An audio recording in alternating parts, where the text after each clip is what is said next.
First at 5 o'clock, sunshine and snowmelt. Although some dicey spots do remain on the roads, the sun and warmer temperatures are helping thaw out the Rose City and surrounding region just a bit today following our record-breaking winter storm. Thank you for joining us on this Friday evening. I'm Laurel Porter. While things are improving, we're not done yet. I'm sorry to say. Another chilly night is ahead for us, plus the potential for more snow this weekend. Chief Meteorologist Matt Zaffino has an update in just a moment. But let's start with Kylie Boshi live checking out the latest road conditions. Kyle, how's it looking right now? Laurel, the big question for a lot of people, how are the roads? And the answer, really, it depends. Depends on where you are. In some places, there's bare, wet pavement. In other areas, it's covered in ice. It depends on where you are. But with freezing temperatures continuing through the night, officials suggest just stay put. On Portland freeways, drivers found an unpredictable mix of packed snow, ice, and some bare spots. Conditions could change dramatically within just a few hundred feet, from wet pavement to a washboard-like surface of ice.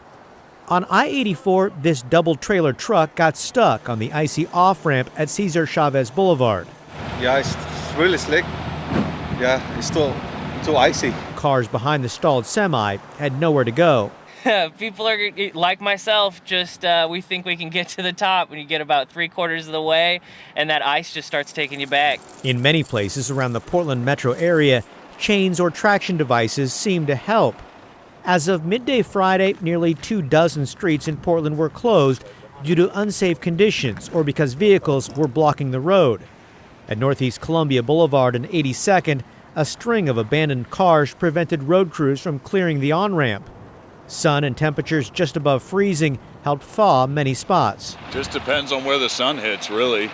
I mean, it seems like where the vehicles were and the sun is, you know. Portland's Bureau of Transportation used de-icer and salt to clear the main city roadways, those most critical for emergency responders, hospitals, or bus routes.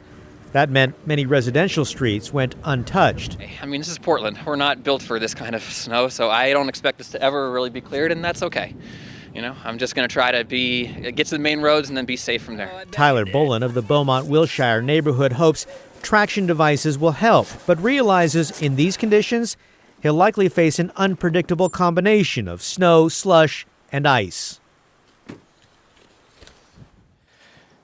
Overnight and for much of the day, ODOT has focused primarily on applying sand and gravel on the freeways. They say it's more effective in the current conditions than de-icer. Yeah, it sure is challenging on most side roads, though. Thank you, Kyle. Portland police say an ODOT worker was hurt today while helping a driver on I-205. A van hit the ODOT worker's truck. Police say it happened when the van hit a patch of ice and then slid out of control. Both the van's driver and the ODOT worker went to the hospital. They are expected to recover. That crash is evidence there still is snow and ice on the roads, even if a lot of it has melted today. But we wanted to know, how do Oregon and Washington compare when it comes to the cleanup effort? Tim Gordon looked into that for us tonight. And Tim, we often hear people say the roads are better up north. Laurel, we do hear that, and I have to admit, I've thought it myself in the past that once you cross the interstate bridge into Washington, your drive tends to get a little bit easier. So is Oregon and its transportation department getting a bad rap, or is that a fair judgment?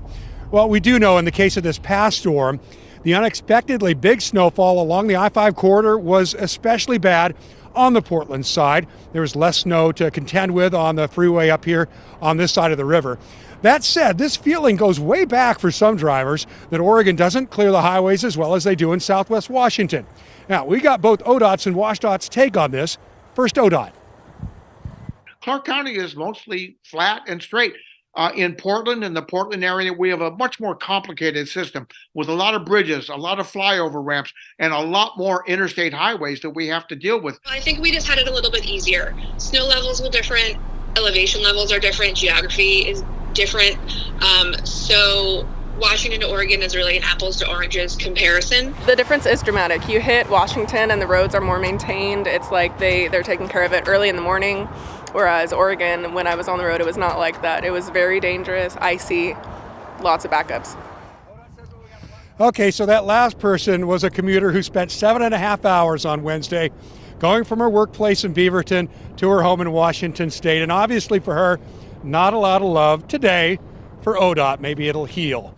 That said, we talked to some other drivers who acknowledge that there are more challenges on the Oregon side. One thing is for sure, both agencies watching this weekend's weather very closely and carefully, and they're preparing. Laurel, back to you. Oh, yes, they're watching because I know there are a lot of people really frustrated with the way it went last time. Chief Meteorologist Matt Zaffino joins us now with the latest on that potential second round of snow this weekend. What can you tell us, Matt? It sounds like maybe we have a mic problem. He's going to turn it on there for us. Okay, so as I was saying, second and third potential snowstorms of the week, because there are two that may impact us with snow. And since we are talking snow, even there is uncertainty in the amount, everybody should be prepared and ready for what could be the worst case scenario, okay? All right, we've got 34 degrees right now, east winds at 20. They have slackened off a bit. Nice and clear right now. It's going to stay clear overnight tonight, which means it'll get even colder than it did last night as the east wind is weakening. But look, we have a winter storm watch up for the Portland area, not the southern part of the valley, the central and southern part of the valley, but for Portland, Clark County, a winter storm watch from Saturday night into Sunday morning for the potential for more snow. And it could be as little as a dusting or an inch, or it could be as much as 6 inches in some places. So I realize that's a wide range, but consider what happened on Wednesday. We had an even wider range than that, from 1.5 inches in Canby to 17 inches in Washougal. So there will be a wide variation in snowfall totals with the lesser amounts to the south and to the west as we pick up a south wind. This is not the exact same situation as to what happened on Wednesday. So it is different, and the difference should be in our favor of less snow as we go into Sunday morning with more of a southerly wind. But the headlines go down like this. Very cold tonight, teens and 20s, and then snow beginning tomorrow night about 10 p.m. to midnight, somewhere in that time frame. And again, 1 to 6 inches in the Portland area, favoring the eastern side of town and up to the north, similar to the areas that got hit the hardest on Wednesday for slightly different reasons, but still the result will be that's where we expect to get the most snow. And then it should be a cold rain farther down the valley. And then we've got a chance for snow again Monday morning. So we had record low temperatures this morning. We'll dig into that a little bit later on.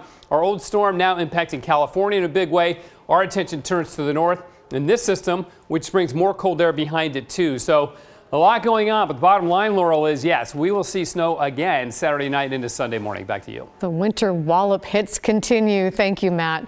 This week's snowstorm is to blame for a crash that badly injured a Clark County Sheriff's deputy. We told you about it earlier this week, and tonight we have an update to the story. Doctors were forced to amputate one of the deputy's legs. Mike Benner brings us more, including efforts to support the deputy and his family. I can't wrap my mind around it. Chief Enforcement Deputy Brian Kessel of the Clark County Sheriff's Office reflects on the crash that badly hurt his colleague. Half a second later, half a second sooner, we don't have the same outcome one way or another, and that's scary. It all unfolded late Wednesday morning near the corner of Washougal River Road and Salmon Falls Road in Skamania County. Deputy Drew Kennison was driving back to Clark County from SWAT training when a huge tree limb snapped under the weight of the snow and came crashing down on the deputy's vehicle. He went off the road and struck another tree.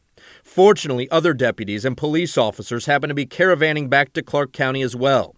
They provided first aid to Deputy Kennison while a public works crew that was in the area removed the tree limb, all before medics arrived. I had an opportunity to speak with one of our commanders who spoke to someone who was a part of the EMT team that responded, and they said they couldn't speak highly enough of Drew and his strength, and I think they referred to him as the strongest person that they've ever seen out there in the field, being able to fight through and keeping his composure and staying calm through that. Deputy Kennison, seen here with his wife and 3 kids, was rushed to Peace Health Southwest Medical Center for an hours-long emergency surgery. From there, the deputy went to Legacy Emmanuel Hospital in Portland, where doctors made the tough call to amputate his left leg just above the knee.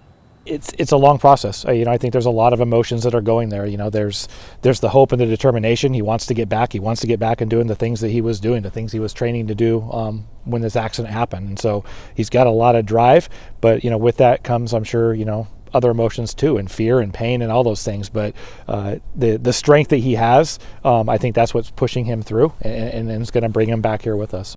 For proof, just listen to this. In his 14 years with the Sheriff's Office, Deputy Kennison has worked with the U.S. Marshals Fugitive Task Force, the Tactical Detective Unit, and most recently, the Southwest Washington Regional SWAT Team. He's a person who, as a deputy, holds himself to an extremely high standard, has a tremendous work ethic, and holds those around him to those same levels. And so it's going to be a huge short-term loss for us until we get him back here on the street for sure.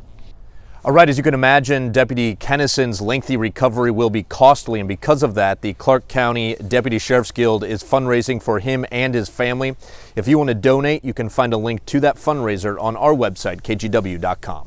Reporting in Ridgefield, I'm Mike Benner for KGW News.